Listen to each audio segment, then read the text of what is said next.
नमस्कार दोस्तों, कैसे हैं आप।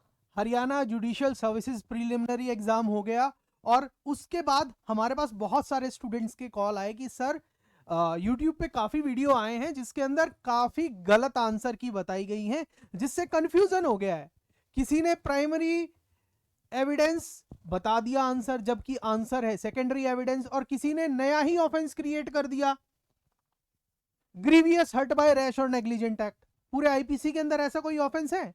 तो बच्चों की रिक्वेस्ट पर, स्टूडेंट की रिक्वेस्ट पर आपके सामने most authentic, most accurate answer keys लेके आया हूं, और आपको पता चल जाएगा खुद ब खुद कि हां यही एक्यूरेट आंसर है। लैंडमार्क जजमेंट है एक केस के ऊपर, ठीक है, जो पिन पॉइंट करती है जिस सवाल को प्राइमरी एविडेंस बताया गया है जबकि वो सेकेंडरी एविडेंस है। और भी काफी ऐसे कंफ्यूजन है जो आपके माइंड में इन आंसर कीज को लेकर होंगे। उन्हीं सभी सवालों का जवाब देने के लिए और आपको मोस्ट एक्यूरेट आंसर की बताने के लिए ये वीडियो लेके आया हूं। डिटेल्ड वीडियो है। अपने क्वेश्चन पेपर को साथ में लेके बैठिएगा। हम कोड बी सॉल्व कर रहे हैं। कोड बी, आप रेलिवेंट आंसर उस हिसाब से अपने कोड के हिसाब से मैच कर सकते हैं। हम जो है वो सॉल्व कर रहे हैं, वो कोड बी कर रहे हैं। और जो आंसर की हम बताएंगे आप देख लीजिएगा, आपको 99.9999% यही आंसर की मिलने वाली है। एक सवाल है जिसमें शायद सभी स्टूडेंट को मार्क्स मिले, उसको भी जिक्र करेंगे। चलिए बिना देरी किए आज के वीडियो को शुरू कर रहे हैं, आंसर डिस्कशन को शुरू कर रहे हैं। This is Ashish Jain, founder and chief educator eight Doon law mentor. We help law students crack judiciary and law exams in time-bound manner with the help of landmark judgment and breaking and dissecting the legal provisions like a doctor. चलिए बिना देरी किए आज के video को शुरू करते हैं। मैं आपको तुरंत लेके चलता हूं क्वेश्चन पेपर की तरफ। देखिए जो पहला सवाल है, can a tenant who sublets a building or rented land be considered a landlord under the act 1973? इसके चार ऑप्शन है। No, only the primary property owner qualifies as landlord. ये सवाल आंसर गलत है। Yes, a tenant who sublet is considered a landlord for the subtenant and only if the tenant has the explicit consent of the original landlord and only if the tenant has ownership rights in the property। देखिए जो इसके अंदर most accurate हो सकता है, इन दोनों के बीच में कंफ्यूजन है। अगर हम मोस्ट एक्यूरेट की बात कर रहे हैं तो उसका आंसर ये है जो आपको मिलेगा, मगर कुछ कंडीशन के अंदर हो सकता है हाई कोर्ट ये भी कह दे कि only if the tenant has the, या कमीशन ये कह दे only if the tenant has explicit consent of the original landlord, क्योंकि टेनेंसी भी एक तरह का एग्रीमेंट होता है और टर्म्स के हिसाब से चीजें रेगुलेट होती हैं। तो अगर टेनेंसी एग्रीमेंट के अंदर एक्सप्रेस प्रोविजन बना दिया है तब भी अलाउ, या एक्सप्लिसिट कंसेंट दे दिया गया है ओरिजिनल लैंडलॉर्ड की तरफ से, तब हो सकता है। अदरवाइज आपका answer B is the most correct and appropriate answer. Moving to the second question, according to section 11 of the Haryana urban control of rent and eviction act 1973, when a person converts a residential building into a non-residential building, according to section 11 of the Haryana Urban Act, which when can a person convert a residential building into a non-residential building? Only if the building is vacant, only with the permission in writing of controller, without any restriction permission if the conversion is for personal use only। इसका जो answer है वो है only with the permission in writing of the controller। अगला जो सवाल है वो आपका है, which of the following decisions is which of the following decision is a decree under section 2 subsection 2 of the CPC? इसका आंसर है order of rejection of plaint for the non payment of court decree, क्योंकि rejection of plaint is a deemed decree. Is it clear? अगले सवाल की तरफ चलते हैं। जो अगला सवाल है, answer number question number 4, under the legal principle of quorum non judice means court without jurisdiction, choose the most accurate statement। quorum non judice applies only to criminal cases। it applies that the court is actively exercising its jurisdiction despite procedural irregularities। और quorum non judice is applicable only when there is a unanimous agreement among the parties regarding the court jurisdiction. It denotes that the court is acting without jurisdiction, rendering any decree or judgment issued as null and void. तो इसका answer है आपका D, क्योंकि quorum non जुडिस होता है court without jurisdiction, और कोई भी अगर कोर्ट जुरिस्डिक्शन के बिना अगर जजमेंट को पास कर देगी outside the jurisdiction of the that particular court, अगर कोई जजमेंट देगी या ऑर्डर देगी, तब उस स्थिति के अंदर वो ऑर्डर नल एंड वॉइड होता है, आपको सीधा पता ही है। तो इसका आंसर है डी। अब वापस से चलिए अपने आंसर क्वेश्चन नंबर 5 पर। अ सूट में be defeated under order 1 rule 9 of CPC. A suit may be defeated under order 1 rule 9 of CPC because of non-joinder of proper party, misjoinder of necessary party, non-joinder of necessary party और misjoinder of proper parties. Non-joinder of necessary party or parties is the correct answer. How many schedules were there in the constitution at the time of its adoption? तो आपका answer जो है correct वो है option D, answer D. Right to property was eliminated, इसके ऊपर अभी हमने हाल ही के अंदर प्रॉपर्टी से related property rights of non citizen के ऊपर एक लैंडमार्क जजमेंट आया था, उसको हमने डिस्कस भी किया था इसी चैनल पर, आप उस वीडियो को जरूर देखिएगा। वहां पर हमने ये भी बताया था, इसी क्वेश्चन को भी डिस्कस किया था। वैसे ही आप लोगों को पता ही होगा कि राइट टू प्रॉपर्टी को फंडामेंटल राइट से हटाकर एक कॉन्स्टिट्यूशनल राइट कब बनाया गया था, section article 300A of constitution के अंदर ये डिस्कस्ड है, और ऐसा किया गया था कॉन्स्टिट्यूशन 44th अमेंडमेंट एक्ट के द्वारा। कॉन्स्टिट्यूशन 44th एक्ट के constitution 44th amendment act 1978 is the correct answer. Article 352 of Indian constitution deals with, सबको पता है, नेशनल इमरजेंसी, कोई डाउट ही नहीं होना चाहिए। On which day did the president of India, President of the Constituent Assembly of India make a statement in the House declaring Jan Gan Man as the national anthem of India? किस दिन जन गण मन को national anthem बनाया गया था? किस दिन constituent assembly of India के प्रेसिडेंट ने यह बात डिक्लेयर की थी? जनवरी 24 1950, जनवरी 24 1950 is the correct answer. अगला जो सवाल है, who was the Prime Minister of Britain when India attained its independence? भारत प्राइम मिनिस्टर ब्रिटेन के कौन थे जब भारत ने स्वतंत्रता प्राप्त की?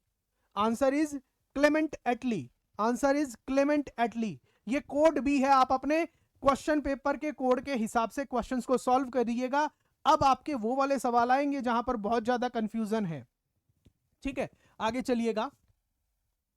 अगला जो सवाल नंबर 11 है वो ये है कि the following question consist of 2 statement and namely assertion and reasons. तो आपको इसमें से ये पता लगाना है कि कौन कौन सी स्टेटमेंट ठीक है या करेक्ट है, उसके बारे में बताइएगा। असर्शन ये क्या कहती है, leading questions are generally allowed during examination in chief. ये तो बिल्कुल ही गलत है, सबको पता है leading question can be asked during cross examination. Cross examination aims to test the veracity of the witness testimony and uncover any inconsistencies.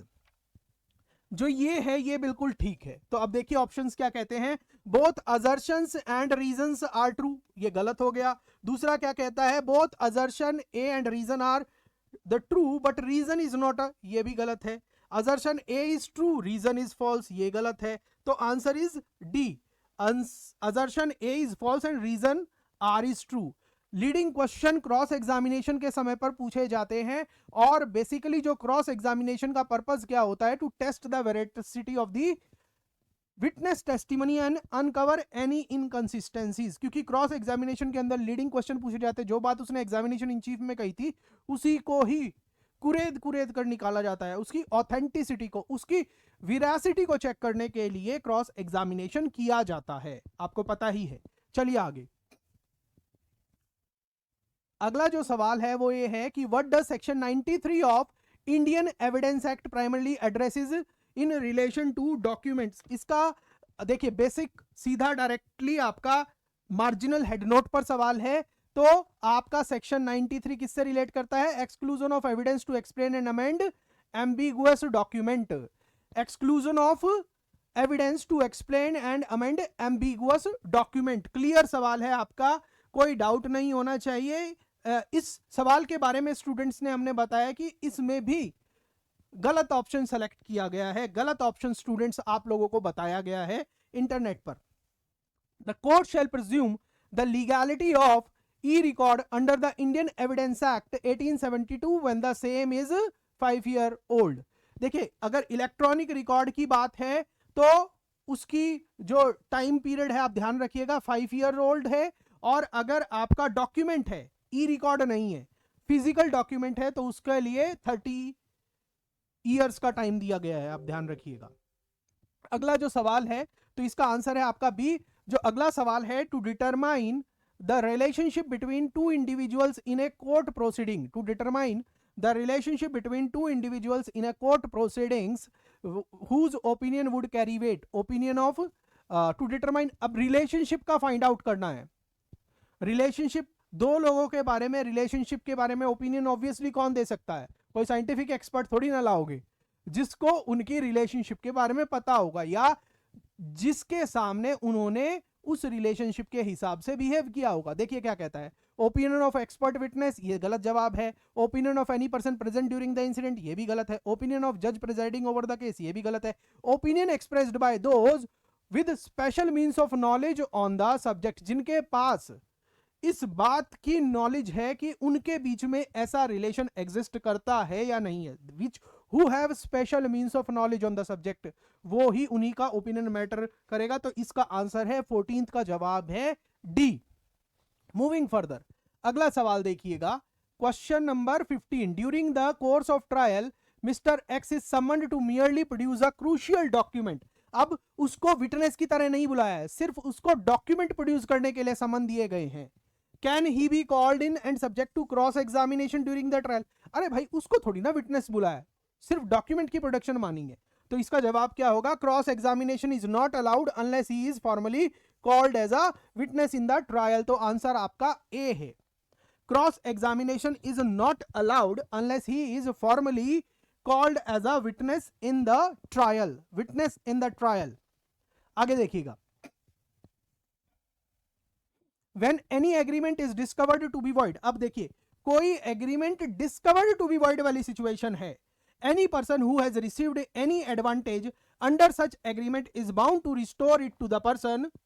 Any agreement, when any agreement is discovered to be void, any person who has received any advantage under such agreement is bound to restore it to the person from whom he has received it. This statement is true. अब इसी सवाल से related आपका एक और question इस paper के अंदर है जो माइनर से रिलेटेड वाला है, कि माइनर जब था तो उसने किसी से लोन लिया, किसी ने उसको पैसे दे दिए, अब जब वो मेजर हुआ तो उसने पैसा रिटर्न कर दिया, ठीक है, और अब वो माइनर वापस से रिकवर करना चाहता है, तो क्या वो रिकवर कर सकता है या नहीं कर सकता है। अब देखिए, इस केस के अंदर कहीं ना कहीं इससे रिलेट करता है। एक तरह से ये आप मान लीजिए कि क्वाज़ाई कॉन्ट्रैक्ट वाली सिचुएशन है।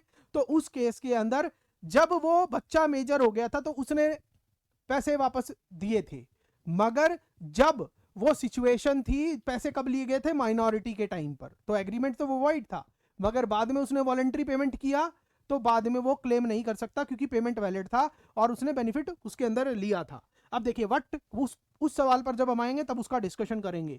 What type of contract is created when one party makes a promise in exchange for the other parties performance. यहां पर क्या है, what type of contract is created when one party makes a promise, एक party ने promise कर दिया है, ठीक है, in exchange for the other parties performance. Promise किया है तो ऑब्वियसली कंसिडरेशन वगैरह वो सारी चीज है, और दूसरे पार्टी की तरफ से उसी का परफॉर्मेंस ही कंसिडरेशन है। तो दोनों तरफ की चीजें पूरी हो चुकी हैं। ये है आपका बायलेटरल कॉन्ट्रैक्ट। बायलेटरल कॉन्ट्रैक्ट होगा, ये यूनिलैटरल कॉन्ट्रैक्ट नहीं होगा, आप इस चीज का ध्यान रखिएगा। अगला सवाल देखिएगा, question number 18, which of the following proposition is correct as regard the contingent contract. इनमें से कौन सी स्टेटमेंट कंटिंजेंट कॉन्ट्रैक्ट के रिगार्डिंग ठीक है। The contract will not be contingent if the happening or non-happening of the contingency depends upon the will of the party. बिल्कुल ठीक है, कंटिंजेंट नहीं होगा अगर पार्टी के विल पर डिपेंड करता है, क्योंकि विल तो ऐसी है ना जिसको आप सर्टेन कर सकते हो. कंटिंजेंट कब होगा? जब वो अनसर्टेन इवेंट हो. विल तो आप सर्टेन कर सकते हो. तो ये करेक्ट है. The condition or contingency must be of a certain nature. The contingency contemplated by the contract must be collateral to the contract. Answer is D, all of the above. Answer is all of the above.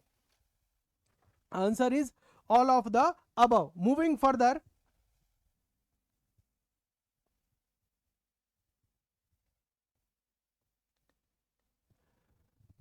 What is the effect of section 17(1)(a) inserted by the Registration Act, Registration and Other Related Laws Amendment Act in the Registration Act? In the Registration Act, registration of agreement to sell has been made mandatory. Registration of agreement to sell is mandatory only if it evidences the delivery of possession. Registration of agreement to sell is mandatory if the proposed purchaser wants to seek protection under section 53 of the TPA. Answer is C. Registration of agreement to sell तभी mandatory है जो purchaser है वो अगर धारा 53A transfer of property act के अंदर protection चाहता है. अदरवाइज तो आपको पता ही है, अगर आपने देखा होगा तो रजिस्ट्रेशन नहीं कराते एग्रीमेंट टू सेल की, कच्चा बना लेते हैं आपस में ही. रजिस्ट्रेशन तभी होगी अगर 53A के अंदर प्रोटेक्शन चाहिए. अगला सवाल है, in the case of a sale by description. ये भी बिल्कुल क्लियर और इजी सवाल है. In the case of a sale by description, if the goods do not correspond with the description given but serve the buyer's purpose, the buyer still can reject the goods. अगर description से मेल नहीं खाएंगे, जो आपने बताया कि हमारा प्रोडक्ट ऐसा है मगर एक्चुअल में नहीं मिलता, तो बायर के पास ये ग्राउंड है, he can reject the goods. अगला जो सवाल है, the mother of any illegitimate child has the power to give that child in adoption only with the consent of putative father. अरे भाई, इलेजिटिमेट चाइल्ड है, प्यूटेटिव फादर के consent की कोई जरूरत नहीं है. Without the consent of the putative father she can give the child in adoption. अब किसी ने बोला कोर्ट के परमिशन, कोर्ट के परमिशन की क्यों जरूरत होगी? नहीं जरूरत भाई. She is alone decision maker with respect to the concerned child. She can give the child in adoption without the consent of the putative father. The Dissolution of Muslim Marriage Act 1939 is based on which of the following schools? Answer is C, Maliki School. Answer is C, Maliki School.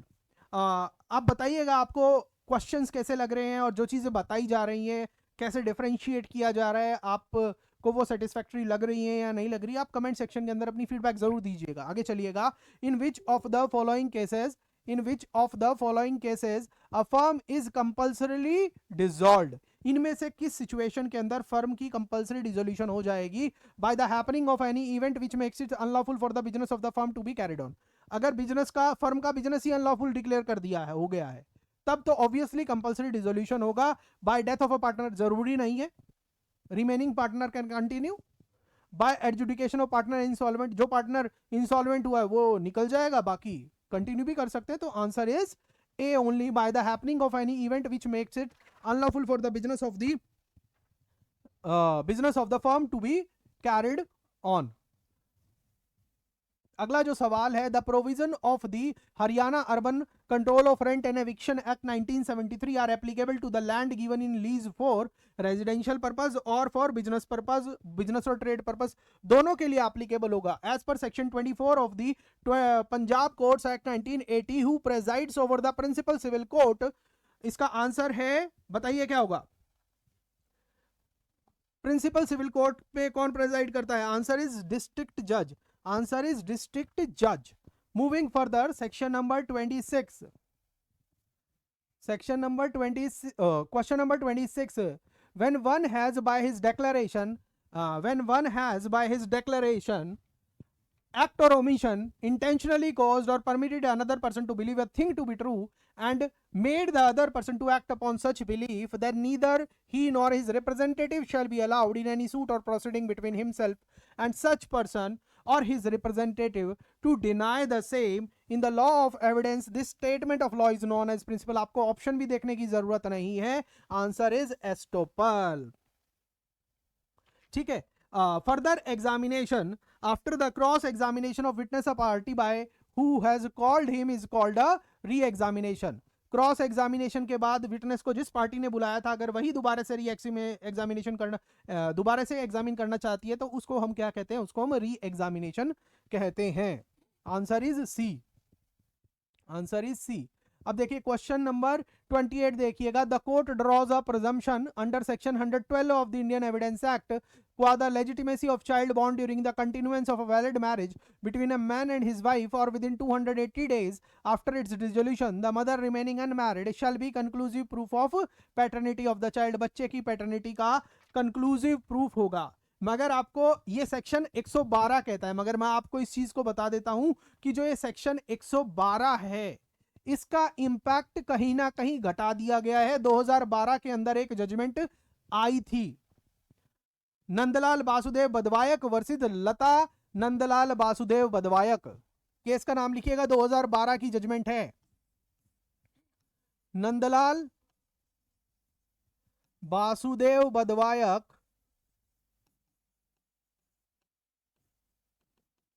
Versus लता नंदलाल बदवायक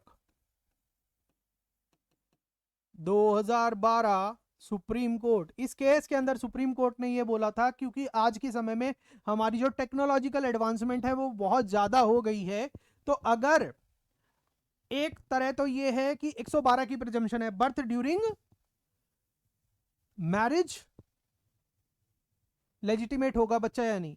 अगर हम इस 112 वाली presumption को DNA proof के साथ disapprove कर दें, तब उस स्थिति के अंदर 112 वाली प्रिजम्पशन लागू नहीं होगी. मतलब child can still be considered as the child of other person, not the person with whom his mother has lawfully married. मतलब ऐसी स्थिति के अंदर 112 वाली प्रिजम्पशन लागू नहीं होगी. बट इस केस का इस क्वेश्चन के अंदर जिक्र नहीं है, सीधा 112 की प्रिजम्पशन के ऊपर सवाल है, और 112 की प्रिजम्पशन का पर्पस क्या है? Paternity of the child. अगला सवाल देखिएगा, अगला सवाल देखिएगा, question number 29. Facts which need not be proved by the parties include. सीधा सवाल है, जिनका या तो कोर्ट ने जुडिशियल नोटिस ले लिया या जिनको पार्टीज ने एडमिट कर लिया, तो उसमें क्यों टाइम वेस्ट करना? Answer is C.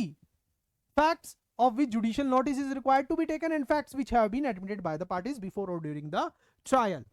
अगला सवाल है, अब certified copy of a registered sale deed issued by the office of a registrar under the registration act 1900 is a primary evidence, secondary evidence, both A and B and D, none of the above. अब किसी ने इसका primary evidence बता दिया. Certified copy of registered sale deed, how can it be a primary copy? Certified copy कैसे हो सकती है? सर्टिफाइड कॉपी ऑफ अ, अब देखिए रजिस्टर्ड सेल डीड क्या है? आपका पब्लिक डॉक्यूमेंट है अंडर सेक्शन 74.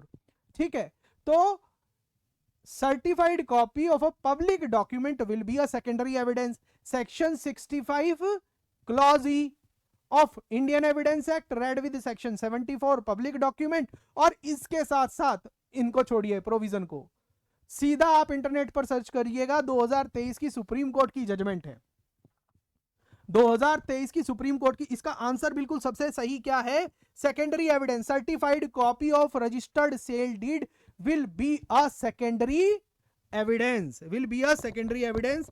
और जहां तक केस की बात है, जहां तक केस की बात है, Appaiya versus Andimuthu, Appaiya versus Andimuthu, Andimuthu 2023 supreme court, 2023 supreme court, supreme court की जजमेंट है ये, तो ये सेकेंडरी एविडेंस है. क्योंकि देखिए certified copy of registered sale deed, जो रजिस्टर्ड सेल डीड है, जो ओरिजिनली रजिस्टर्ड हुई है, वो क्या है? आपका प्राइमरी एविडेंस हो गया. और वो रजिस्टर्ड सेल डीड आपका पब्लिक डॉक्यूमेंट भी है, क्योंकि पब्लिक ऑफिसर उसे मेंटेन करता है, पब्लिक ऑफिस उसे मेंटेन करता है.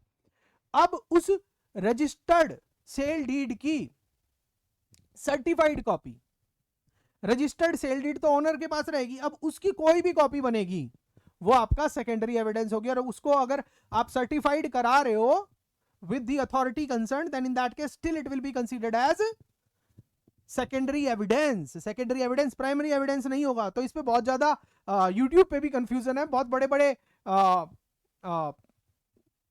क्रिएटर्स हैं, चैनल्स हैं, इंस्टीट्यूशंस हैं जिन्होंने इस सवाल को गलत बताया है।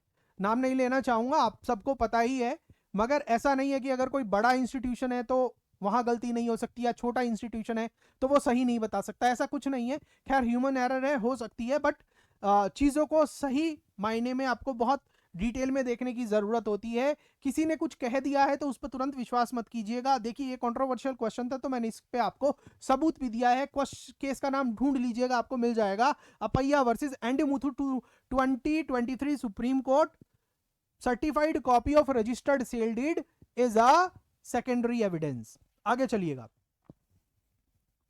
Question number 31, question number 31, false statement, rumor etc circulated with intent to cause mutiny, mutiny नहीं यहां पर वर्ड बल्कि ये enmity होना चाहिए था, enmity और offense against the public peace is dealt in the under section 100 section 505 of the Indian Penal Code, direct section based question है, धारा 505 भारतीय दंड संहिता।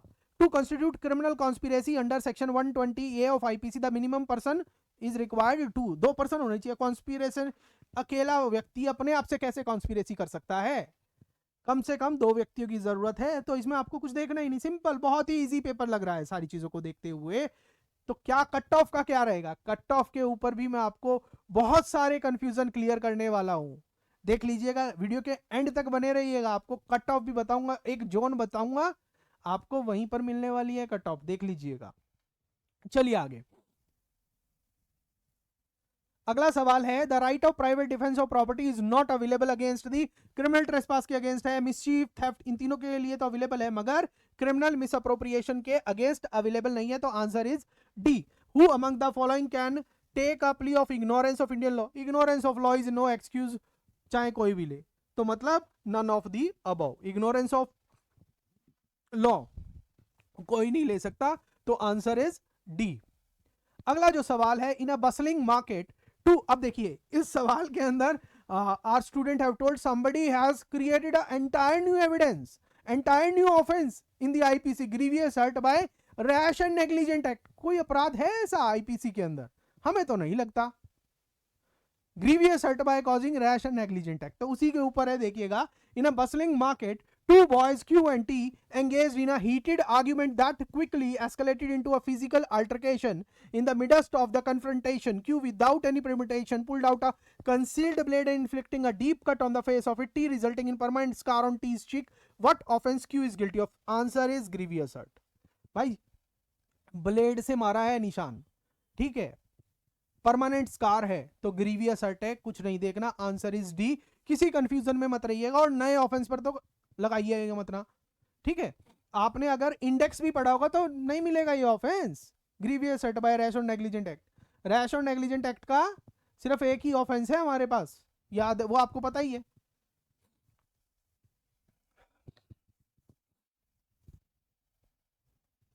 अगला सवाल देखिएगा, how is the Sharda act better known as? Sharda act का बेटर नाम क्या है? Child marriage restraint act. Constitution day is observed on November 26, इसका भी आपको पता है। In which year did the NITI Aayog replace the planning commission? In the year 2015, in the year 2015। Moving further,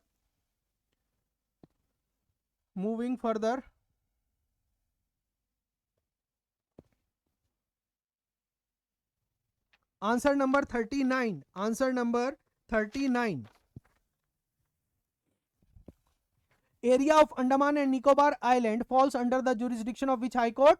High Court of Calcutta, High Court of Calcutta, Calcutta High Court की jurisdiction के अंदर आता है। Which of these institution was the East India Company's earliest legal institution set up in the year 1970? 1726 के अंदर कौन सा था? मेयर्स कोर्ट था। सबसे पहली जो अदालत थी वो मेयर्स कोर्ट ही थी, और आपने अपने लीगल हिस्ट्री की क्लासेस के अंदर, लॉ स्कूल के अंदर पढ़ा होगा, मेयर्स कोर्ट सबसे पहले एस्टेब्लिश हुई थी, 1726 की बात है ये, ठीक है। आगे चलिएगा, the presumption of death under section 108 of Indian evidence act, the person is shown to be not heard for a period of 7 year, 7 साल से उसका आता पता नहीं है, ठीक है। ये क्लियर सेक्शन बेस्ड क्वेश्चन है। Evidentiary value of report of handwriting expert कैसी है? हैंडराइटिंग एक्सपर्ट क्या है? आपका ओपिनियन है। ओपिनियन के बारे में आपको पता है कि opinion subject to the acceptance by the court, answer is B, opinion subject to acceptance by court.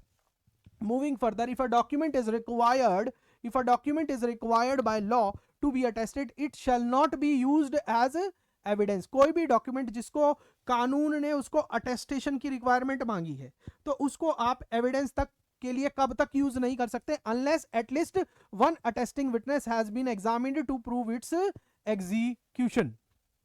Unless at least one attesting witness has been examined to prove its execution. Moving further, अगला जो सवाल है, a co-defendant in a case cannot be cross-examined by another co-defendant under any circumstance, can be cross-examined by another co-defendant, can be cross-examined by the another co-defendant when their interests are adverse to each other. Basic principle है, common principle है। देखिए co-defendant क्या होते हैं? मतलब दोनों ही defendant है, तो अगर ये सेम चीज के लिए लड़ रहे होंगे तो इनको आपस में क्यों लड़वाना? A co-defendant in a case can be cross examination आप किसका करते हो? अपोजिट पार्टी का करते हो ना बेसिकली। यहां पर अगर को डिफेंडेंट के क्रॉस एग्जामिनेशन की बात तब होगी जब इन दोनों को डिफेंडेंट के इंटरेस्ट आपस में एक दूसरे के अगेंस्ट होंगे, तभी क्रॉस एग्जामिनेशन होगा। Can be cross examined by another co defendant when their interest are adverse to each other. The burden of proof as to ownership under the Indian evidence act 1872 lies on the person who asserts it. The person who asserts it, जो assert करता है उसके ऊपर ownership prove करने का burden लाए करेगा। A person married in the year 1947 in accordance with Hindu religious rites and ceremonies, can he file a petition for judicial separation now? Hindu Marriage Act came into force in 1955, so petition is not maintainable.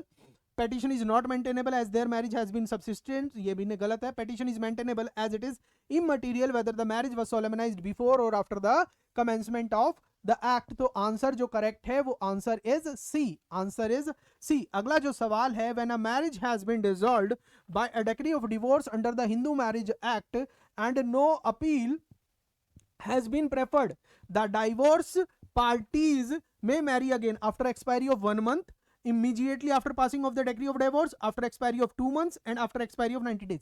इसमें किसी ने 90 days वाला बात बताई हुई है, after expiry of 90 days। कैसे होगा भाई? हिंदू लॉ की बात कर रहे हैं, मुस्लिम लॉ की बात नहीं कर रहे, इद्दत नहीं है यहां पर। कोर्ट की डेक्री आई, कोर्ट ने मैरिज डिसॉल्व कर दिया, ठीक है, पार्टी ने अपील प्रेफर नहीं की, parties can immediately marry, immediately after passing of the decree of divorce parties can remarry, तुरंत शादी कर सकती हैं।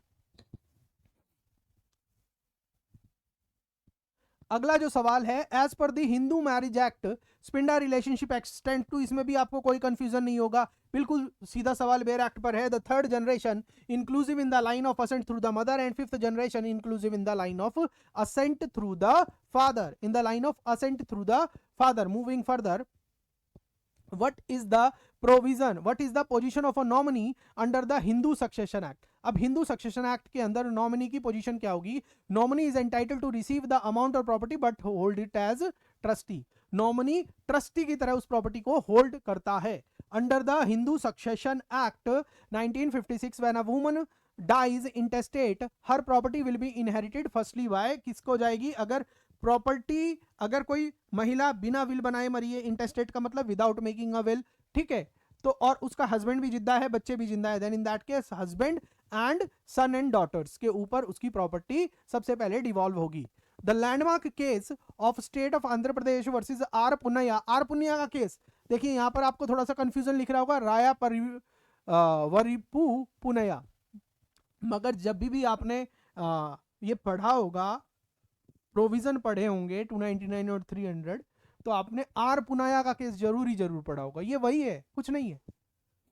The landmark case of Andhra Pradesh versus R Punnaiah 1977 is significant in the context of Indian Penal Code. It specifically addresses the distinction between which section of the IPC section 299 and 300 के बीच की distinction को हमें ये बताता है। सेक्शन 299 एंड 300 के बीच की distinction को हमें ये बताता है।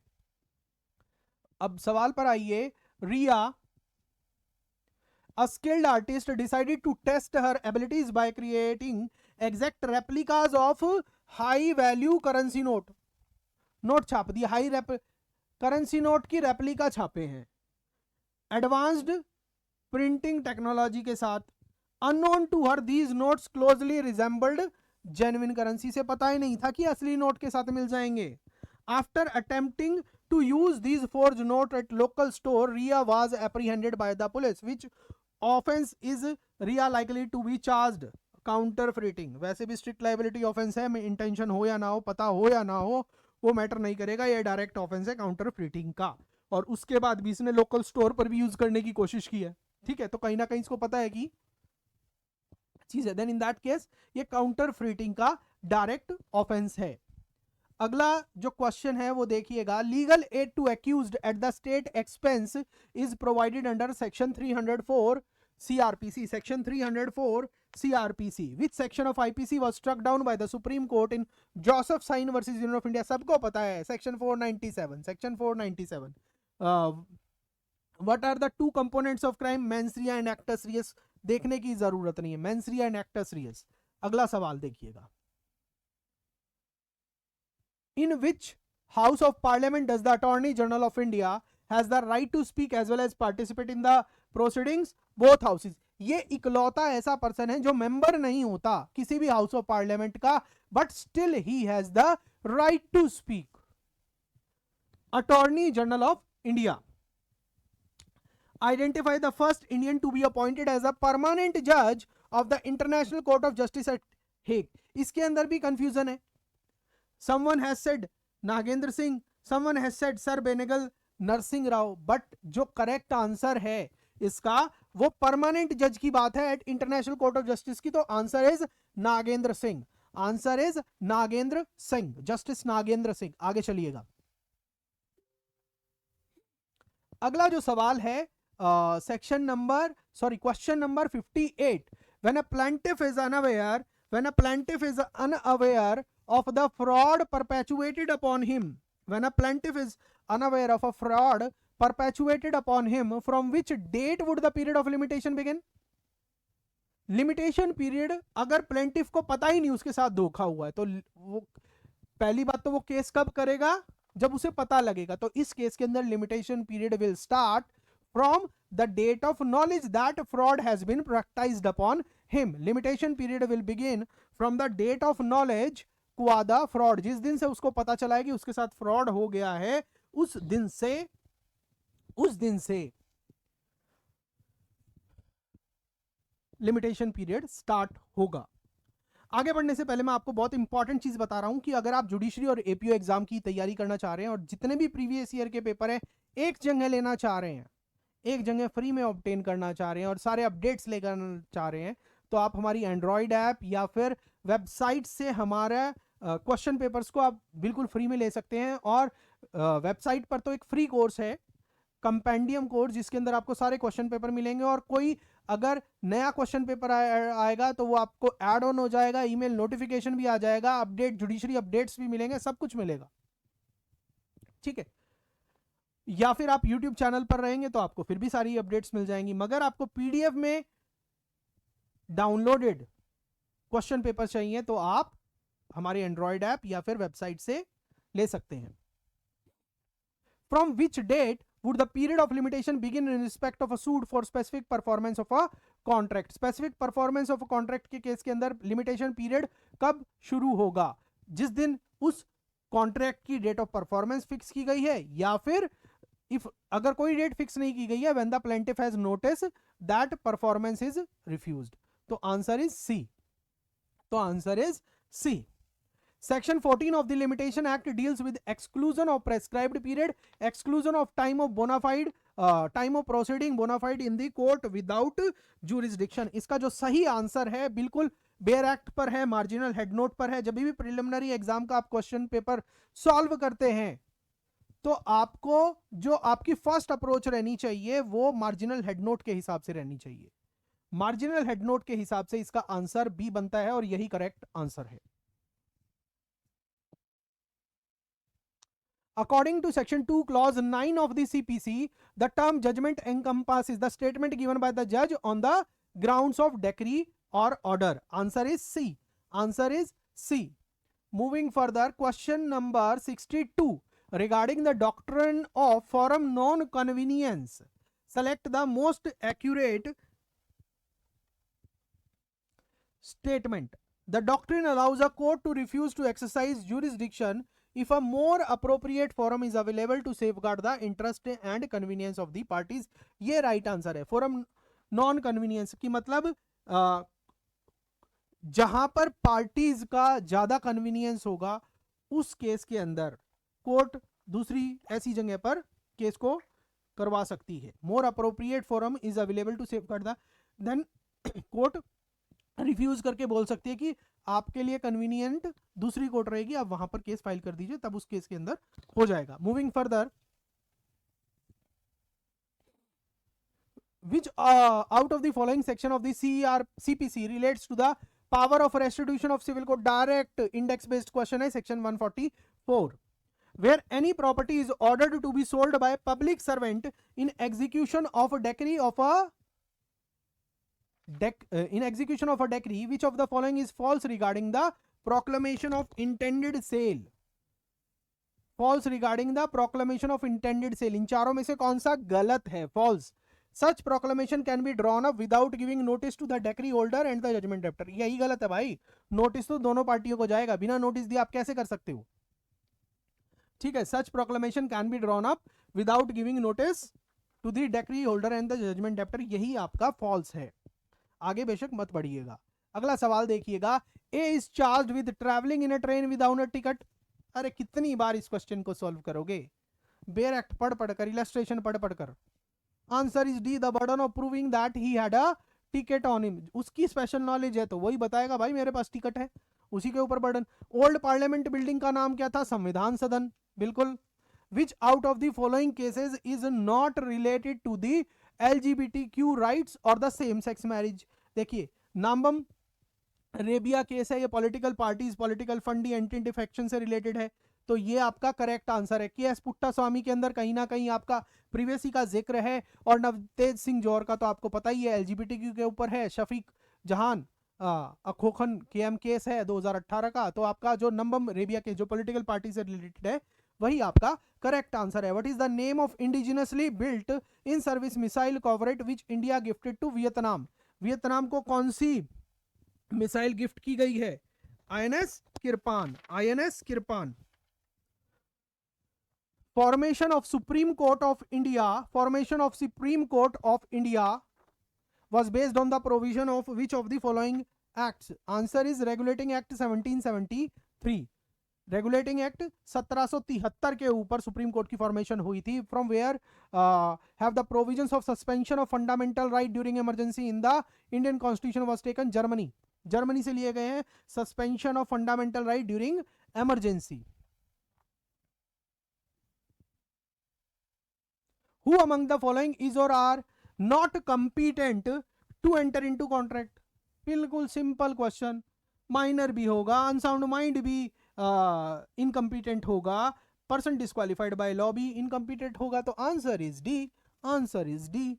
When the consent to an agreement is obtained by undue influence, अगर किसी कॉन्ट्रैक्ट का जो कंसेंट है वो अगर अनड्यू इन्फ्लुएंस के साथ ऑब्टेन किया गया है, the agreement is voidable at the option of, जिसका कंसेंट अनड्यू इन्फ्लुएंस के द्वारा लिया गया उसके ऑप्शन पे वॉइडेबल होगा। A party whose consent is so obtained by undue influence, answer is B, answer is B. Moving further,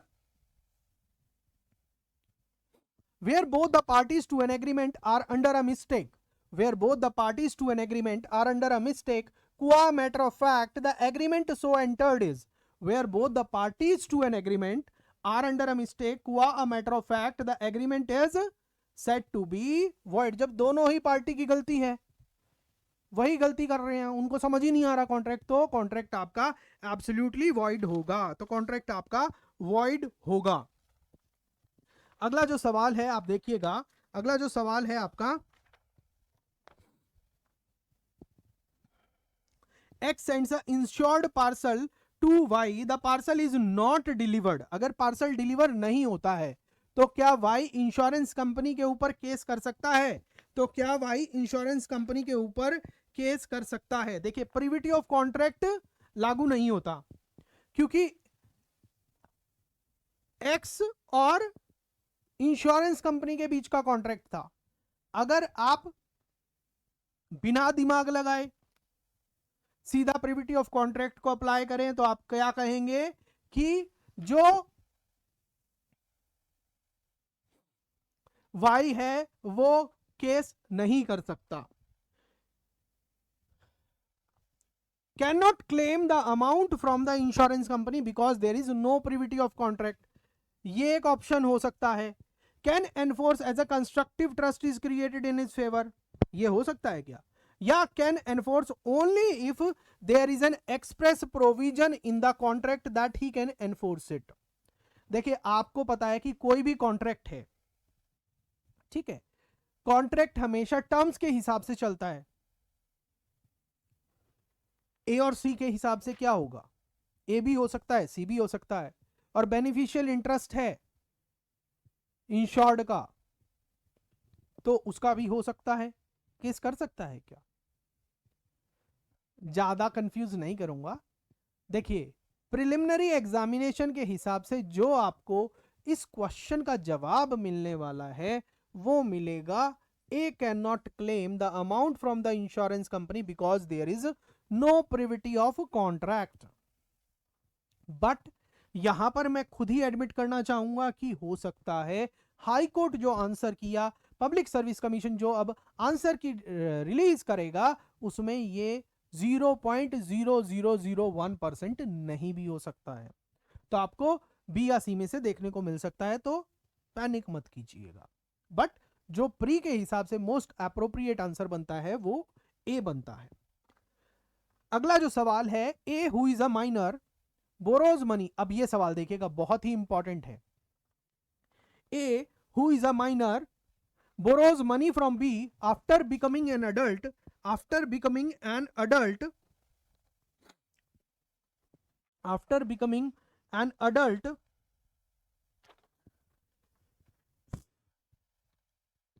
he repays the loan money. A जब जो माइनर था उसने माइनॉरिटी के दौरान लोन लिया। अब माइनॉरिटी के समय पर जो भी एग्रीमेंट किया गया वो कैसा होगा? वॉइड होगा ना। अब after becoming an adult he repays the amount of loan. Adult बनने के बाद उसने पैसा रीपे कर दिया। अब पैसा रीपे करने के बाद after some days he instituted a suit against B for the recovery of money so repaid. इसके बाद उसने केस कर दिया, अरे भाई मेरे को तो पैसा देना ही नहीं था क्योंकि मैं तो माइनर था, और माइनर के द्वारा किया गया कॉन्ट्रैक्ट कैसा होगा, एग्रीमेंट कैसा होगा? वॉइड होगा। मगर यहां पर इसको स्टार्टिंग में नहीं पता था कि कॉन्ट्रैक्ट वॉइड है, एग्रीमेंट वॉइड है। He discovered it to be void, he minor actually discovered it to be void. और आपने अभी सवाल समझा था ना कि अगर कोई ऐसा एग्रीमेंट हो which is discovered to be void, then in that case उसके अंदर कोई बेनिफिट आया हो तो वो आपको रिटर्न करना पड़ेगा। अब यहां पर देखिएगा, जब इसने पेमेंट कर दी तो वो एक तरह की वैलिड पेमेंट थी, माइनॉरिटी मेजॉरिटी के दौरान की है इसने पेमेंट वो, और जब ये माइनर था उस समय इसने बेनिफिट लिया। क्वासाई कॉन्ट्रैक्ट की भी बात करें तो बेसिकली क्या है, इसका आंसर क्या होगा? He will not succeed in recovering money as the repayment was valid, as the repayment was valid. Answer इसका सी बनेगा आपका 99.999%। अगला जो सवाल है, in the case of a bribery, the conversation between the accused and the police Dacoy was tape recorded. RM Malkani versus State of Maharashtra पर case है, was objected being a statement given to the police. The dialogue between the accused and the police form parts of the geste section 6 Indian Evidence Act. Answer is B. A is accused of child murder. A एक बच्चे के murder का आरोपी है. The following evidence came to light. An hour before the murder, A went to the place with the child. LST last seen theory. A alone returned home. Facts consistent and inconsistent. LST section 9 of Indian Evidence Act. A alone returned home. Collar of a shirt was blood stained. ये तीनों चीज क्या है? Direct evidence तो है नहीं, तो ये सर्कमस्टांशियल एविडेंस है. आंसर होगा बी, सर्कमस्टांशियल एविडेंस. अगला सवाल देखिएगा, question number 78. In which of the following cases the court may raise presumption under section 114 of Indian evidence act. Presumptions की बात है, डायरेक्ट सेक्शन बेस्ड क्वेश्चन की बात है. That a man in possession of the stolen goods after the theft is either the thief or has received the goods knowing them to be stolen. ये तो है ही, बिल्कुल सत्य है, ये सत्य है. दूसरा, the judicial and official acts have been done regularly performed, ये भी सत्य है. तीसरा, that evidence which could be and is not produced would if produced be unfavourable to the person withholding it. Example push withholding a piece of evidence, ये भी ठीक है. Answer इसका डी होगा, right answer. Right answer is D. अब देखिए, police withholding prosecution witness and evidence के ऊपर अभी 2024 की लैंडमार्क जजमेंट है, उसके ऊपर मैंने एक डिटेल्ड वीडियो बनाया है आपके इसी चैनल पर. आपके एग्जामिनेशन पॉइंट ऑफ व्यू से भी इंपॉर्टेंट है. देखिए, वहीं से रिलेट कर रहा है कहीं ना कहीं ये वाला एस्पेक्ट, तो आप उस वीडियो को जरूर देखिएगा. लैंडमार्क जजमेंट है. अगला सवाल देखिएगा, consent under Indian Contract Act 1872 means agreeing to the same thing in the same sense. बिल्कुल ठीक है, consensus ad idem. consensus ad idem. अगला सवाल देखिएगा, prospectus of a company issued for subscription it is share is a invitation to make an offer. invitation to treat है ये, invitation to make an offer. जब भी कोई company अपने share की लिस्टिंग करती है तो ये इनविटेशन टू ऑफर है. Illegal payment in connection with election is section 171H of the IPC. 171 of the H of the IPC. Answer is C. Answer is C. अगला सवाल देखिएगा, what should be the age of a minor to constitute the offence of kidnapping. Kidnapping from lawful guardianship. Boy के case के अंदर below 16 years and below 18 years in the case of female. Answer is C. अगला सवाल, in criminal trial generally the burden of proof lies on obviously on the prosecution and to prove the guilt of the accused beyond reasonable doubt. है ना, याद है ना आपको, prosecution के ऊपर होगा. The power of magistrate to order person to give specimen signature or handwriting has been dealt under section 311 AICRPC. 311 ACRPC. बिल्कुल डायरेक्ट क्वेश्चन है, कहीं भी कंफ्यूज होने की जरूरत नहीं है. इसीलिए बोलते हैं इंडेक्स कर लिया करो. आपके कम से कम 10 क्वेश्चन किसी भी प्रिलिमिनरी एग्जाम के ऑटोमेटिकली आपके लगभग आपके सिर्फ इंडेक्स से मिल जाएंगे आपको. आगे चलिएगा, पेपर आपका इजी है. आगे चलने से पहले मैं आपको एक इंपॉर्टेंट चीज बताना चाहता हूं कि Doon law mentor is a Pioneer in the judiciary and APO exam preparation. आप हमारे साथ फोकस्ड होकर तैयारी करना चाहते हैं तो आप हमारी एंड्रॉयड ऐप से या फिर वेबसाइट से हमारे जुडिशरी फाउंडेशन कोर्सेज को ज्वाइन कर सकते हैं. Ultimate judiciary mastery course and ultimate UK and UP APO mastery course को आप ज्वाइन कर सकते हैं. चलिए, अगला जो सवाल है, chief judicial magistrate has power to impose imprisonment up to 7 years और एंड फाइन. ये तो बिल्कुल सीधा सवाल है, इसमें कोई डाउट ही नहीं है. अगला जो सवाल है, if a person of unsound mind wishes to abandon a part of the claim what would be the correct procedure to be followed. क्या होगा? He can personally through his advocate can file the application. Person of unsound mind वो personally अपने advocate के through case file कर सकता है, नहीं कर सकता, उसको नेक्स्ट फ्रेंड चाहिएगा. Affidavit of the next friend and with the leave of the court, ये हो सकता है. Certificate of the pleader that the abandonment is for the benefit of the person of unsound mind, या pleader ये certificate दे दे कि जो ये अबंडनमेंट है वो बेनिफिट ऑफ अनसाउंड माइंड के लिए है, तब स्थिति के अंदर भी हो सकता है. तो इसका आंसर जो बनेगा डी बनेगा। मगर हो सकता है इस सवाल का जवाब आप जब आंसर की आपके पास आए तो ये भी हो सकता है, affidavit of the next friend with the leave of the court. B या डी में से बनेगा, मगर मोस्ट प्रोबेबली जो आपको डी मिलने वाला है आंसर की के अंदर, बट 0.00001% बी भी मिल सकता है। ठीक है, अब देखिए order 7 rule 1 rule 11D of the CPC, which of the following situation does not fall within the ambit of barred by law? Res judicata barred by law थोड़ी ना होता है। ऑर्डर 2 रूल 2B, इसका तो आंसर मतलब 87 का आपका A है। A defendant to a suit against whom a relief no relief is claimed, कोई अगर केस के अंदर डिफेंडेंट बना दिया मगर उसके खिलाफ कोई रिलीफ नहीं किया गया है, मांगा गया है, तो उसको हम परफॉर्मा डिफेंडेंट बोलते हैं। परफॉर्मा डिफेंडेंट बोलते हैं, आप सबको पता ही है, बिल्कुल बेसिक चीजें हैं। पेपर आसान है मगर कुछ क्वेश्चंस के अंदर कंफ्यूजन है, और उन्हीं कंफ्यूजन के बेस पर मेरिट लिस्ट आपका सिलेक्शन और रिजेक्शन डिसाइड होगा। और पेपर इजी है, जब पेपर इजी आता है ना तो कोई आपको ये नहीं बताने वाला जो मैं आपको बताता हूं। जब पेपर इजी आता है तो बीइंग अ स्टूडेंट हम बहुत सारी सिली मिस्टेक करते हैं, और जब आप ये अपनी आंसर की देख रहे होंगे आप सोचोगे कि ये मैंने क्या किया, कुछ सवालों के अंदर कितनी सिली मिस्टेक की है जो नहीं करनी चाहिए थी, जो बिल्कुल स्ट्रेट फॉरवर्ड क्वेश्चन था, जो सवाल आपको आता था वो आपका गलत हुआ होगा। एक दो सवाल के साथ आपका ऐसा जरूर से जरूर हुआ होगा, क्योंकि जब पेपर इजी आता है तब स्टूडेंट को क्वेश्चन देखते अरे ये भी आता है, ये भी आता है, ये भी आता है, ओवर कॉन्फिडेंस, और ओवर कॉन्फिडेंस आपका उस समय बैंड बजा देता है।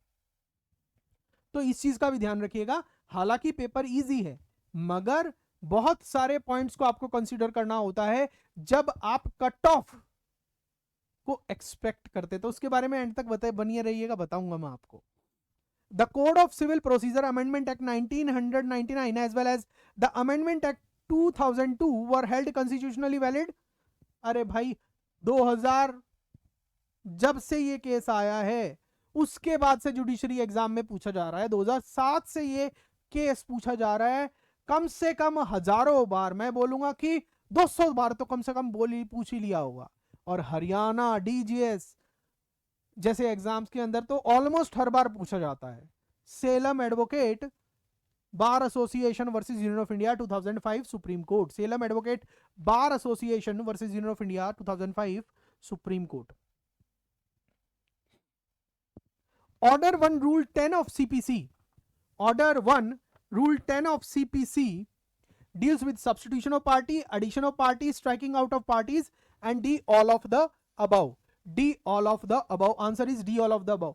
Who among the following females does not have the capacity to individually adopt under the Hindu Adoption and Maintenance Act? Unmarried daughter कर सकती है, विडो कर सकती है, डाइवोर्सी कर सकती है, सिर्फ एक जो मैरिड फीमेल है she can not adopt the child individually. अगर मैरिड महिला है तो वो इंडिविजुअली अडॉप्ट नहीं कर सकती, जनरली मेल ही अडॉप्ट करेगा with the consent of the wife consent. तो answer is A. What is the effect of decree of judicial separation under Hindu Marriage Act 1955? Judicial separation की डेक्री का क्या effect होगा? जुडिशियल सेपरेशन की decree क्या marriage dissolve करती है? नहीं करती। तो आंसर ए गलत है, ऑप्शन ए गलत है। तो इसका आंसर क्या होगा? Does not dissolve the marriage and the marriage subsist merely suspend cohabitation. तो आंसर इसका डी है। Cohabitation becomes the parties becomes non obligatory. तो option B and C is the correct answer, that is answer D. A court can dash order under section 25 of Hindu Marriage Act, very भी कर सकती है, modify भी कर सकती है, resend भी कर सकती है, मतलब घटा भी सकती है अमाउंट, बदल भी सकती है, बिल्कुल खत्म भी कर सकती है। Answer is D, answer is D. अगला सवाल देखिएगा,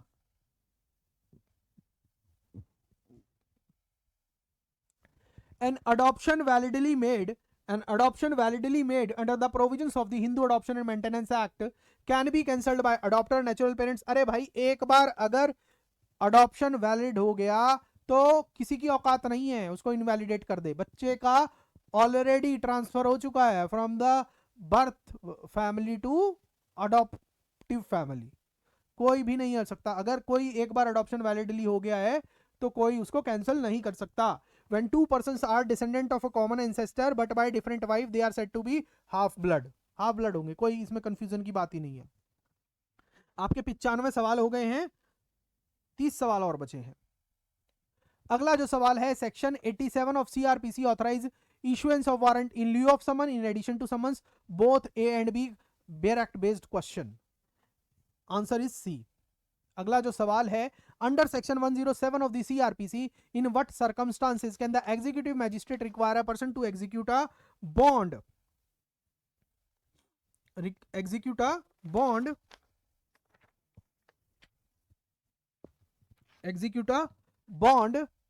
for keeping the peace only when a breach of peace has been already occurred, when the person has a criminal record, when the executive magistrate receives information that such person is likely to commit a breach of peace and disturb public tranquility and there is a sufficient ground for proceeding, when there is a request from the local police. Answer is C. चाहे उसने breach की हो या नहीं की हो, अगर magistrate को इंफॉर्मेशन मिली है कि ये कर सकता है, तब भी उस स्थिति के अंदर ऑर्डर पास किया जा सकता है। अगला सवाल देखिएगा, What is the time limit for sending a woman alleged to be a victim of rape for medical examination? Answer A. 24 hours के अंदर भेजना होता है मेडिकल एग्जामिनेशन के लिए। अगला जो सवाल है, according to section 172 clause 2 of CrPC, for what purpose any criminal court use the police purpose can any criminal court use the police diary in case under inquiry or trial as primary evidence, as evidence against the accused, not as evidence in the case but to aid in inquiry or trial, to replace the statement of witnesses? बताइएगा answer इसका। Statements in the police diary वो evidence की तरह use नहीं होंगी, मगर inquiry or trial में add की तरह वो यूज हो सकती हैं। अगला सवाल देखिएगा, Who among the following, गला थक गया है, बहुत टाइम हो गया है बोलते बोलते continuously. Who among the following cannot give an order to disperse an assembly by use of civil force? ये बहुत इंपॉर्टेंट है। सबसे बड़ी बात, आपसे जो 144 वाला ऑर्डर है, बेसिकली आपको पता है कि 144 का ऑर्डर एग्जीक्यूटिव मैजिस्ट्रेट पास कर सकता है, और किसी किसी स्टेट के अंदर पुलिस ऑफिसर्स के ऊपर भी ये एग्जीक्यूटिव मैजिस्ट्रेट वाली पावर दी गई है। जो 144 का ऑर्डर है वो जुडिशियल मैजिस्ट्रेट फर्स्ट क्लास का कहीं भी जिक्र नहीं है, ठीक है। तो judicial magistrate first class is the right answer. He cannot give an order of dispersing the assembly. CPC extend to, अब देखिए पहले क्या था, whole of India except the state of Jammu and Kashmir and except the state of Nagaland and the tribal areas. मगर 2019 में जब से हमारी अमेंडमेंट आई है और जम्मू कश्मीर का स्पेशल स्टेटस हटा है, तो सब लॉ जम्मू एंड कश्मीर पर भी एप्लीकेबल है। तो इसलिए जो इसका करेक्ट आंसर होगा वो होगा whole of India except the state of Nagaland and the tribal areas. The expression cause of action क्या होता है? Cause of action denotes a bundle of essential rights facts necessary for the plaintiff to prove. Cause of action bundle of essential facts होते हैं जिनको plaintiff को prove करना होता है to get a favorable judgment from the court.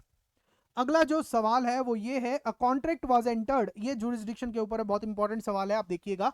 Contract थोड़ा सा tricky भी लग सकता है मगर ट्रिकी है नहीं। अगर आपकी लॉ की बेयर एक्ट के हिसाब से भी अच्छी अंडरस्टैंडिंग है ना, कोई प्रॉब्लम ही नहीं आनी। The contract was entered into between A and be in the Hyderabad, performance occurred in Pune. Contract कहां एंटर्ड हुआ? हैदराबाद में। परफॉर्मेंस कहां हुई?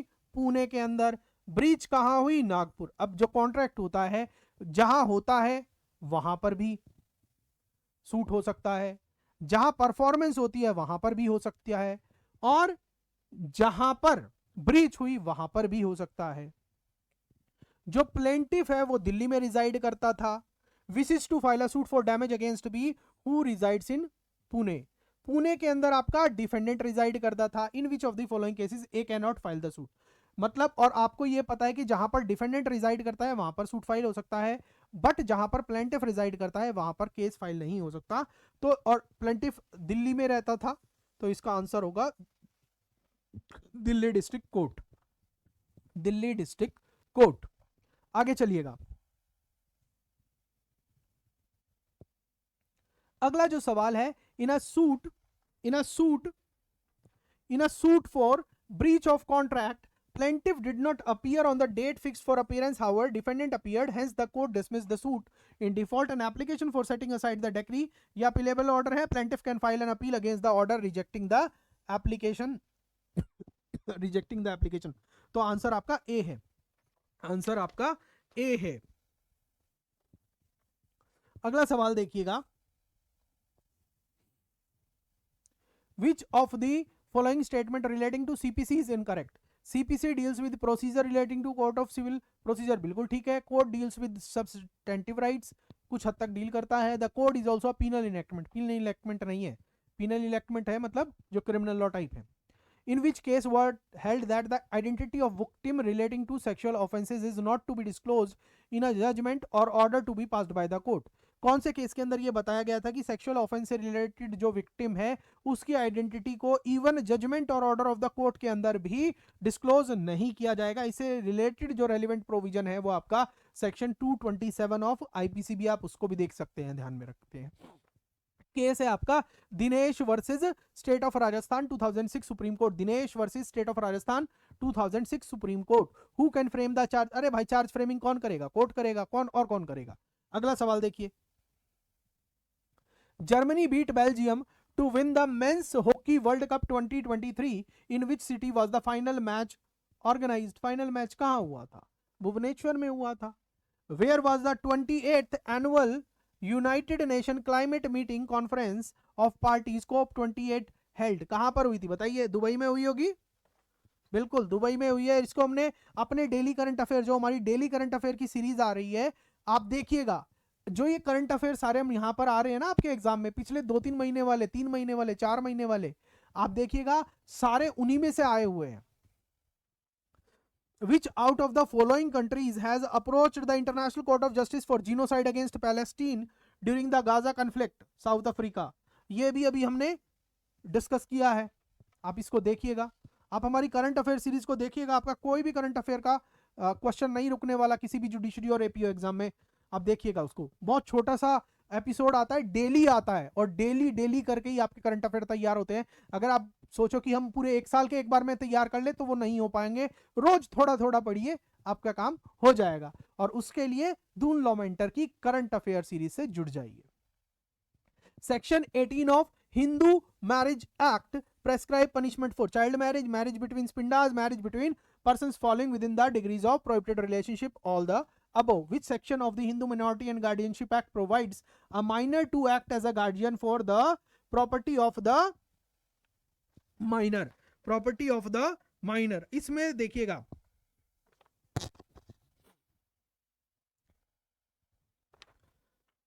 सेक्शन 11, 12, 13 और नन ऑफ द अबव, जबकि आंसर है आपका सेक्शन 10.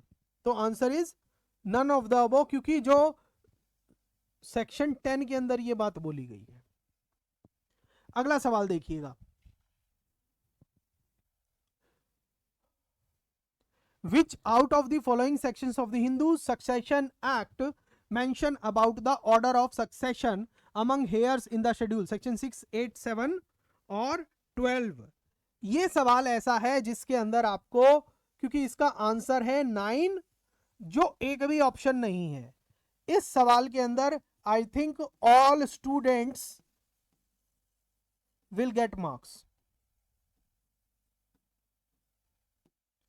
क्योंकि यह सवाल चैलेंज होगा ही होगा, और चैलेंज नहीं भी हुआ तो ऑब्वियसली हाई कोर्ट को या पब्लिक सर्विस कमीशन को देखना है कि ये ऑप्शन ही नहीं बनता. ऑप्शन, इसका आंसर सेक्शन 9 होना चाहिए, जो आपने ऑप्शन नहीं दिया. तो सभी को बेनिफिट मिलना चाहिए, इस सवाल का बेनिफिट सबको मिलेगा. What is the effect of impotency developed during the subsistence of marriage, subsistence of a Hindu marriage? शादी होने के बाद अगर इंपोर्टेंसी हो रही है, then in that case it will have no effect on the marriage. Marriage would remain valid. Marriage would remain valid. आगे देखिएगा. Maintenance provided parental right under the maintenance may be provided by the court. ये husband को भी मिल सकता है और wife को भी मिल सकता है. इंक्वायरी का पर्पस क्या है? इंक्वायरी जी सेक्शन 2 क्लॉज जी के अंदर होती है सीआरपीसी के अंदर। उसका बेसिक पर्पस क्या है? Inquiry is conducted by magistrate with a view to find out a prima facie case. Prima facie case जानने के लिए होती है। Answer is A. Which out of the following section of the CRPC is related to juvenile jurisdiction? Juvenile jurisdiction से related कौन सा provision है बताइएगा आप। Section 27। The offence of theft under section 378 of IPC can be committed of. अरे भाई आप immovable property पे थेफ्ट थोड़ी ना करोगे, only movable property. Under section 45 of IPC life means life of a human being only, life of a human being only. A gave poison food to B, A ने poison food दिया। अब इसके ऊपर भी confusion है, इसके ऊपर भी गलत आंसर बताए गए हैं कई जगह। With the intention to kill him, A ने पॉइजन फूड दिया बी को, किस इंटेंशन के साथ? कि भाई मारना है उसे, मारना है भाई, इंटेंशन है। तो मतलब सीधा क्या है? मर्डर है। पहले culpable homicide, then you will go to murder. B ने थोड़ा सा सामान खाया और उसको रख दिया। सी जो वहीं पर बैठा था उसने बचा हुआ सामान उठाया और खा लिया। अब बी को तो कुछ हुआ नहीं मगर सी मर गए। यहां पर ट्रांसफर ऑफ मैलिस का प्रिंसिपल एप्लीकेबल होगा और पनिशमेंट क्या होगी? ऑफेंस ए के लिए क्या होगा? ए ने यहां पर सीधा सीधा मर्डर कमिट किया है, मर्डर किया है। कुछ लोग कह रहे हैं कल्पेबल होमिसाइड, कल्पेबल होमिसाइड नहीं है भाई। पॉइजन फूड, जहरीला खाना दिया था with the intention to kill him, साफ बता दिया मारने के लिए दिया था। तो पहले कल्पेबल होमिसाइड होगा, कल्पेबल होमिसाइड से फिर ये मर्डर में जाएगा, because murder is the species of culpable homicide while the culpable homicide is the genus. ठीक है, तो आंसर इज बी। अगला जो सवाल है, out of the following countries which grounded a chartered plane with 300 Indian over suspicion of human trafficking. Human trafficking के reference में है, चार्टर्ड प्लेन के थ्रू कहां से हुआ था? ये फ्रांस है इसका आंसर, आप देख लीजिएगा। Which out of the following countries has asked India to withdraw its troop from it territory by 15 March 2024? बहुत कंट्रोवर्सी में भी रहा। अपने सैनिक हटाओ, इसी की वजह से तो मोदी साहब लक्षद्वीप में जाके बैठ गए थे। मालदीव्स, इकोनॉमी चरमरा गई है मालदीव्स की, जाके बस कुर्सी पे बैठने से, समझ रहे हो?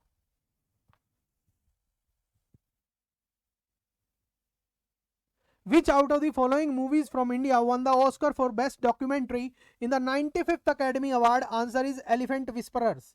Elephant Whisperers is the correct answer.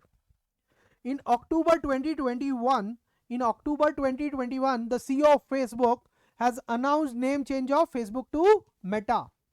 Meta for Facebook. Meta नाम है नया, आपको ये पता ही है। Which out of following titles was renounced by Harry, the younger son of King Charles III and Diana, the Princess of Wales, in August 2023? His Royal Highness. Answer is His Royal Highness. With this, आपके सारा question paper solve हो जाता है और जितने भी doubt थे, जितने भी कंफ्यूजन थे, बहुत जगह कंफ्यूजन क्रिएट किया गया। आई थिंक आपके अब सारे कंफ्यूजन क्लियर हो गए होंगे। क्या क्या मोस्ट एक्यूरेट आंसर हैं इस क्वेश्चन पेपर के, वो आपके सामने आ गए हैं।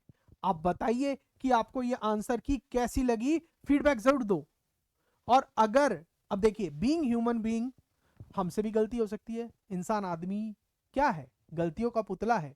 हम ये नहीं कह रहे कि 100% ठीक हो सकती है, हो सकता है गलती। और कुछ क्वेश्चंस के तो हमने बोला भी है कि हो सकता है कि हाईकोर्ट जब आंसर की निकाले तो ये वाला ऑप्शन भी दे सकता है आपको, मगर फिर भी हमने कोशिश कर कर आपको बहुत ही सटीक तरीके से सारी चीजें आपके सामने लेके आए।